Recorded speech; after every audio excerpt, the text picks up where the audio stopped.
What is up, everyone? As promised, final rankings for New York Times op ed writers. And basically, I read every article from June 22nd to July 21st, so a month. I read all the articles from their main columnists, or at least I tried to. The New York Times website, and particularly their phone app, is laid out in an unnecessarily confusing way. So I suppose it's possible I missed articles by some of these people, but I don't think I did. Oh, and one more thing, I had forgotten to take notes and review Maureen Dowd's articles while I was recording this, but where I put Maureen Dowd on the tier list ranking, I am sticking by that tier list because after I recorded, I reviewed her articles and I'm like, yeah, this is a fine placement. And yeah, let me know what you guys think of my ratings. If you agree, disagree, don't care about the New York Times, whatever, let me know in the comments below. But yeah, let's get into it. All right, so let's talk about these tiers. So, in honor of Michael Brooks and his tragic death a week and a half ago, we're putting the top tier as the Michael Brooks tier. Basically, that means you're talking with, historical context. And basically, this is like the highest praise I can give a commentator. Characteristics of someone in the Michael Brooks tier, critical of structures and institutions, not individuals, able to think locally, nationally, and internationally, able to write about social and racial justice along with environmental and economic justice. They center working class people, so like poor people, middle class people. They are able to have a historical context about things. They're able to hold two thoughts simultaneously. It's very difficult to be in this top tier, I would say. The almost Michael Brooks tier, basically, that means we're missing something. So, you know, like maybe you do have a good class analysis on things, but you don't have a good social or racial analysis on things. And like there are a few problems there. Maybe your historical context isn't necessarily the greatest, but like overall, you're close. You're almost there, but you're not there. Barely Michael Brooks. This is you just have like just a massive blind spot. So you just don't like view anything with a historical context ever. That would put you in this tier. This tier or lower, I should say. It could be lower than this tier too. Maybe like if you always blame individuals and never structures or institutions, yeah, I would say you basically can't be higher than this tier. And that's if everything else is like close to spot on too. So now can't be Michael Brooks. Like a person in this tier or lower simply does not talk about working class people, does not really like they that's not how their mind works. They talk about, you know, rich people. They might have good analysis of like the stock market or something, but they won't integrate that into like the lives of working people. Or they may be like Donald Trump says bad words on Twitter. Oh my gosh, he's the most powerful person ever in the world, and he uses naughty language. Like people who criticize Trump a lot can be higher than this tier, but they have to do it from like, you know, Trump's tax cuts, like most of them go to the top 1% or whatever. 83% of his tax cuts go to the top 1%. That's like, oh, that's screwing over working class people. So like that you could be higher. But if it's like non-substantive Trump nonsense, then you and that's like the main thing you focus on, you can't be higher than this tier, full stop. The David Brooks tier. This just cracks me up. I'm sorry. Oh my god. No relation to Michael Brooks. You know what's funny? I'm not even sure I'm gonna put David Brooks in the David Brooks tier. Oh my god, why am I laughing so hard? Okay. Yeah, so someone in this tier. So first of all, they won't be centralizing working class issues in their, articles. They'll be centering God only knows what. It could be statues.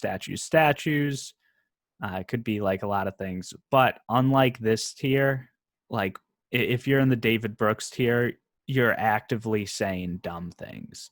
And, with all due respect, I review fantasy books on YouTube. That is what I do. If I can identify that you're saying dumb things, then you're saying pretty darn dumb things.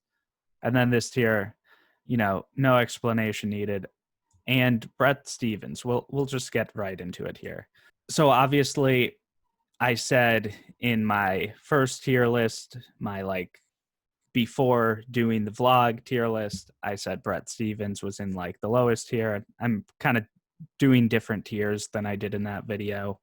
And the climate change denial, if you were actively writing about that, I might put him in this tier because it's just so egregiously anti-science. But I don't know if the writers keep him in check or if he self-censors himself or if he's learn the error of his ways on climate change or whatever. But I'm going to put him in the David Brooks tier. He talks about literally nothing useful. And he's got the audacity to complain about other people not talking about anything useful. All right, yeah, it looks like these are alphabetical by first name. I also shortened Michael Brooks's name here. But yeah, Charles Blow. I have notes for all these guys too. So yeah, Charles does well talking about race and racial issues. However, he definitely has massive blind spots, so I can't really put him up here and here. Blind spots mostly institutions and class issues as well. He brought up minimum wage workers in the context of, wow, it must suck for minimum wage workers to have to tell people to wear masks in public. And it's well, yeah, but at the same time, everyone's job sucks, right? The CEO at JP Morgan and Chase probably thinks their job sucks sometimes. But they're doing fine. They have money in the bank. And it's not bringing up oh, minimum wage workers have to tell people to wear masks is a bad thing to bring up. It's a fine thing to bring up. The issue is that that's the extent of him talking about difficulties of low wage workers or even lower middle class people. Yeah, and oh yeah, institutions. He didn't mention an institution by name. So yeah, that's disappointing. Roger Cohen. Is that his name? I feel like I'm getting his name wrong because it's alphabetical. Who is this? Yeah, this is Roger Cohen. I thought it was alphabetical, but maybe, I don't know. So yeah, for Roger Cohen, one of his articles very good on race, but it was mostly focused on race, which is fine. Then he had a satirical article about a French rooster. So he just made up a story apparently about a rooster getting sued in France for being too loud. Why would he make this up? And I read the whole thing and I'm oh, this is interesting. It's kind of hilarious. It's interesting to know other countries sue for stupid things like the United States does. But no, I mean at the end he says it's all made up. So just silliness. His Independence Day article was also silliness. Then his fourth article, he does some problem identification, but no solutions. So for those type of articles, I rate them in this tier. They aren't actively damaging anything, but you aren't really helping anything by saying, oh, there's an opioid crisis. It's just yeah, we know there is. Do you want to do anything about it? And then there was a actually pretty good article about France and their colonies and the histories with those and stuff. So 2 out of 5. The rooster one actively made people dumber. 2 articles in this tier and like 2 in this tier, I would say. I've got to put him in this tier though. Fake rooster lawsuits. You kidding me? By the way, guys, I like grew up. My room was like right next to a rooster growing up. So like every morning at like 5 a.m. Freaking roosters, man. I hate roosters more than any other animal, full stop. They're so loud. They're unbelievably loud. Okay, anyway, I digress. David Brooks. You know, it's funny. I was considering not putting him in this tier or in the David Brooks tier and putting him in this tier. But he wrote an article about liberalism. It was called like 2 cheers for liberalism. Well, 1.5 or something like stupid. And he's just like liberalism, freedom, like, and he just like he likes the word liberalism, so he just defines it by saying other things that he defines as good. But in reality, I mean, not all good things are liberal, not all bad things are liberal. Like, he did this before about populism, where he just says populism is bad and just like makes things up about populism. So he's like actively misinforming people, I would say. And a lot of his articles could go in this tier where he does good like problem identification, but you know, like there's definitely nothing beyond this tier. And some of the things he says are interesting, but like they don't actually help people. So that plus misinforming people, he goes in the high David Brooks tier, definitely higher than Brett Stevens. Farhad Manju, I think is how you pronounce his name. One of those might be right.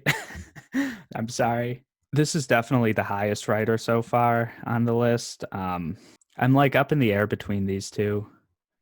He has an article about getting rid of cars, or like in the future having like New York City not have cars, basically. And he brings up like a lot of positives about that. The main thing he talks about is like the amount of physical space in the city and how much of that space is taken up by cars and how much less space it would be if, there was better public transportation and stuff of that nature. He also brings up like it'll be good for the environment and stuff and like all this other stuff too. I do think he misses some things in that article, which is a long article. It's actually a good read. New York City's trying to price gouge the crap out of public transportation now. And if you do that and you're like kind of pushing people into getting rid of their cars, that's a problem. So he's definitely missing like small things in there. And he's also missing some sort of like historical things. I know New York City's obviously not the only place that's trying to raise the prices of subways and trains and stuff.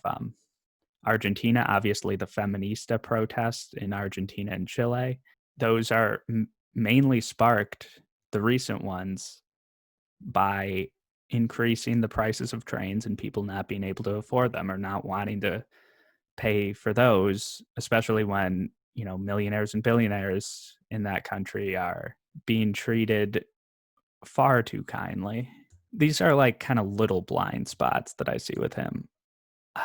I'm like very up in the air. I think there were only like 3 articles by him in this time too. Come on, Greg, make a decision. I don't know. Come on. All right. We'll put him here for now. He's like going to be the only one high in this tier list. Put in the B tier, the barely Michael Brooks tier. Frank Burney, he's a silly person. He talks about silly things. I feel like I need to go faster, but honestly, nothing he says in his articles like affects material issues for people. So we're just going to put him there. To sum up his articles, one is about Biden's VP pick, where he doesn't talk about like substantive issues. One is Horse Race, one is Lincoln Project, and one is Robert Stone.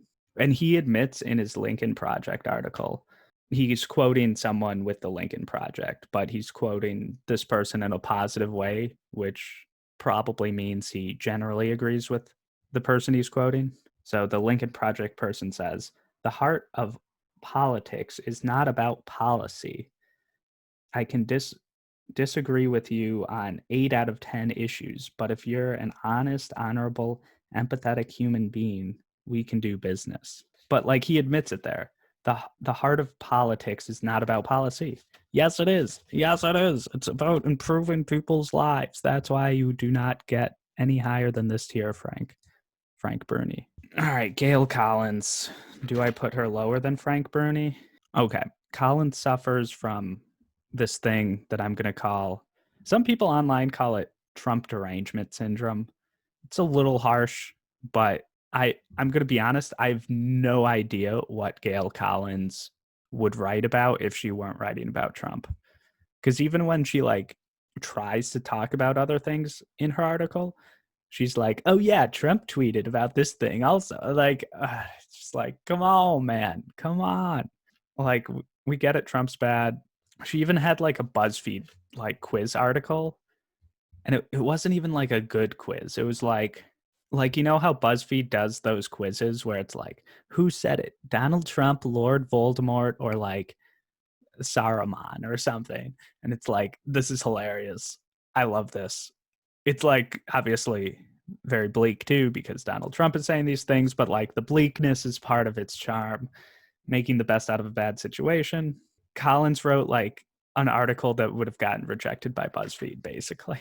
I'll put her above Frank Bruni. That's fine. Jamal Bowie, Black Superman. Michael Brooks tier. I didn't even really have to think about this one too much. So I can't really defend this one because I'm just like, oh, I know I'm going to put him in this tier because I read his articles and they're good. I'll try to explain the difference between like Jamal Bowie and Gail Collins. So Jamal Bowie writes about how Trump is bad too sometimes, but the two biggest differences are that's not all Jamal Bowie talks about. Like if he's talking about something else and it's like important and it materially affects people's lives, he doesn't like pivot off and start like dunking on Trump's tweets or whatever. So that's the first thing. And then the second thing is when he does criticize Trump, it's not like, Trump, have you no decency, sir? It's like, wow, Trump's trying to like cut the post office or, you know, something of that nature. Or he's like cutting Medicaid and that's going to affect people's health. And yeah, just historical knowledge, Jamal Bowie, all of that, all of that good stuff. Jamal Bowie's the first person I'm recommending you read here, along with that maybe banning cars in New York article or like thinking about a future without cars. He's not like explicitly like, let's ban every car. Those are the only two I'm recommending. So Jennifer Senior got to interview Dr. Anthony Fauci. She asked very basic questions, which obviously the pandemic substantively affects people, but so many people have interviewed Dr. Fauci. So in my mind, you have to have like a good interview to really put yourself in like this tier, like helping people substantively tier. I'm just going to read a little part from the interview where I think she could have done a little better. Her question, but testing still isn't up to scale and personal protective equipment wasn't distributed in a timely way. Given that, I fear there will be many snafus. Dr. Fauci, we don't think that's going to happen for the simple reason that the federal government has invested billions of dollars directly into the pharmaceutical companies that are making the vaccine. There are never any guarantees, but I would be surprised given all the resources that the federal government has put into these companies. We are counting on them for delivery. Yeah, so this question is about vaccine distribution when we do have access to the vaccine in the future. Now, this is where you can really add to the public discourse because yes, they paid pharmaceutical companies a ton of money, but the federal government has given the pharmaceutical companies a ton of money in the past and they don't necessarily help people. Like the cost of an EpiPen is outrageous. The cost of insulin is way too high. And those are just two examples. There's, I mean, like all prescription drugs are far too expensive. So like a good follow-up here would have been like, what are the cost controls that the federal government is imposing on these companies for the future vaccine? And I know we don't know like how much the vaccine will cost to make or whatever. So you've got to have like some sort of like enforcement method, and I have no idea what that is for these pharmaceutical companies. Also, her other articles weren't that great. She's definitely like a better writer, more interesting than like these two. So she's ahead of them. Maureen Dowd. Dude, I forgot to take notes on Maureen Dowd. I think I was going to put her like somewhere in here. Yeah, I think that's fine. There was one article where it seemed like she was just like, I don't even know. It seemed like she was sick like that entire week and she was only healthy for one day. And she's like, oh, geez, I need to write an article. Like, let's throw this out there. David Brooks does articles like that sometimes too, it feels like. And, you know, this guy's like Rooster article, that seems like it was like an April Fool's Day joke a while ago. And then he's just like, hey, let's actually publish this. And the editors were like, great idea. Oh, man. Maureen Dowd was pretty distracted by Trump, I would say. And part of that was outside of her control, I think, because she was like trending on Twitter for criticizing Biden or something. And like the most tepid criticism of Biden that was just obvious. But then everyone on Twitter's like, that means you support Trump. It's like, well, no. But I feel like she overcompensated by just being distracted by Trump. Michelle Goldberg, nothing really gets by her. She's obviously more centrist than me. I disagree with her on a lot of things. I don't think she's great on knowing like foreign policy stuff, but she's probably better than a lot of these other folks. She has the ability to criticize institutions, but she could be better at it. She listens to her good faith critics, which I think is good. She wrote a great article on cancel culture. She doesn't fall for like nonsense. So obviously, you know, when you write about cancel culture and you're criticizing left people, you have to acknowledge that right wing, like neo fascist and white supremacist, like Richard Spencer in particular, he's openly stated that they just use free speech to try to get people on their side, but they don't care about free speech as an actual issue. And like people like down here don't actually do that, right? She could talk about substance more, maybe, I would say too. Oh, and she's on the Argument podcast with this guy and this guy. And these two guys definitely don't talk about substantive things too much, but she doesn't fall for that trap. Like Frank Bruni wrote like a super boring article about why he thinks Tammy Duckworth should be BVP, and Goldberg was in that podcast as well, and she was like, yeah, Elizabeth Warren, and here are like substantive reasons why it would help people and also political reasons as well. But she didn't like, in addition to that, write like a very dreary article making the case for Elizabeth Warren to be VP. She just, you know, gave her opinion and was like, okay, let's not write a boring article about this. Yeah, Michelle Goldberg's a good faith centrist, maybe slightly left of center. I mean, she's definitely like in the Democratic Party, but she's definitely far to the right of me. So I see her as a good faith centrist. Nicholas Kristof, actually, he was pretty good on history, blind spots again and again, being ruthless on institutions or even like criticizing them or bringing them up. I think he swings and misses there. Although he does mention that institutions can be racist, which is true. So again, kind of a trend of being fairly good on race and social issues, not being good on economic issues, or not even really talking about economic issues, to be honest. So yeah, we'll put him here. Paul Krugman, this is a very weird one, because his writing in and of itself, I could see him putting him in this tier, but I think the institution of the New York Times lets him down quite a bit. So first of all, he absolutely self-censors. As we know, the New York Times made him not come out against the Iraq War when he wanted to. and they just wouldn't publish his opinions.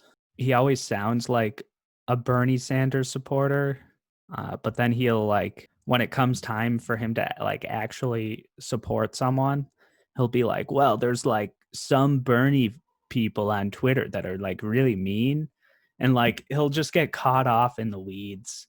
And it's really bad if the New York Times is, forcing him or like pressuring him in any way to not be on the left. To be clear, I don't know if they're doing that or not, but it feels like he's very inconsistent. And this month, his articles probably should put him here. But since he's like the left, the New York Times structure puts him as like the leftmost writer here, and like that's how he's known. And he doesn't. The issue is his huge blind spot. He doesn't really engage with left wing's views very well. He was on Democracy Now! With Marxist economist Richard Wolff, and he like didn't engage with him. It was really awkward. So yeah, I'll put him here. His articles aren't bad, but just know the New York Times is hampering him. I feel like he might be a better right-wing person to have at like Jacobin or something, or like The Intercept. But like when he's at the New York Times, sometimes censored, like, I don't know, and like just doesn't really make the left-wing argument. And that's what he's there for, to be clear. Krugman just comes off as snobby when he portrays himself as the gatekeeper of the left. Ross Douthat, he's interesting. I was talking about roles with these two. Ross Douthat is actually pretty good in his role, but like his role is to, by definition, never talk about issues almost, and talk about like, right-wing conservative religious people think like, and to me, that's not like a serious issue. Like Catholics aren't really being oppressed now or anything, or, like their free speech isn't being violated in any way. But he is a good writer. He makes good arguments. He engages with, or he tries to engage in the critiques he's making. Obviously, I did a video talking about how his Bernie Sanders article was embarrassing, and it was mostly because of the timing. It wasn't even because his writing was bad, really. It also sounded like he talked to Cindy Embers for that article, who's the discredited reporter who constantly didn't disclose her conflicts of interest against Bernie Sanders while reporting on Bernie Sanders, and just like, didn't read Wikipedia articles about conflicts in Central America before asking Bernie Sanders about the conflicts in Central America. Like, she didn't have like any baseline understanding of any of that. But like Ross Douthat was like viewing her as a good source of information, which was obviously problematic, but I get it. They're both New York Times workers, so you have to defend your own a little bit. And, Cindy Embers is young, so whatever. Everyone deserves a second chance, I guess. But Thomas Friedman, embarrassing, total embarrassment. He's just a silly person. But in addition to being a silly person, he also gets basic definitions of words wrong, is why he's also an embarrassment. The two words I'm referring to that he apparently doesn't know the definition of are defund, which doesn't mean abolish. It just means cut the funding of. So if someone says defund the police department, they aren't saying abolish the police department, but he's pretending that the word defund means abolish for some reason. And in that same article, he talked about violence, and he linked an article portraying the Portland protesters as violent, but that article didn't have any instances of actual violence. It did have instances of destruction of property that the protesters were doing, which, to be clear, I totally disagree with that approach. And, my heart goes out to any small business owners who had their windows broken by protesters or by cops, because I know cops did it as well. And right-wing militia organizers also broke some windows. So, my heart goes out to you. No matter who broke your windows, it shouldn't have happened, in my opinion. But we have to be clear with terms. Just because I don't like violence and I don't like destruction of property does not mean violence is destruction of property. And, you know, Thomas Friedman just making stuff up and misrepresenting reporting or just misdefining violence, that's something that should have been picked up by the editors. And, you have to ask yourself, if Thomas Friedman is so sloppy when it comes to just basic writing / reading articles and reports and makes just such basic mistakes when he talks about the mayoral election in Istanbul, do you think he's portraying it correctly? Because he did mention that. And I honestly, I didn't do any fact checking about any of his claims. But can you trust him if he's that sloppy? And my answer is no. So yeah, he's down here. I had to put David Leonhardt here as well. He only wrote one opinion article, but it was one of the top articles I saw. So yeah, we'll put him up here. Actually, the one article could have been here. Fine, we'll put him here tentatively just because he only wrote one article. I also read his newsletters, which were solid, summaries of the paper. International stuff might be a slight weak point. Obviously, this is a Michael Brooks tier list, so he's not quite there internationally, obviously. We'll just put him here just because, yeah, that's fine. And yeah, that's my tier list. Thank you for watching. Let me know if you disagree, where you disagree. Reminder, I was just looking at articles from the 22nd of June to the 21st of July. And yes, I do reference things outside of that time period when talking about people like Paul Krugman, but I think it's somewhat necessary. Yeah, let me know if you guys disagree. Like, comment, subscribe. This will be my last New York Times vlog video. So hopefully you guys got value from it. Hopefully, if you guys are looking for reading, maybe these 5 are the people who I would point to. Although, I don't know, these 2 rows are kind of silliness. But yeah, that is that. See you guys.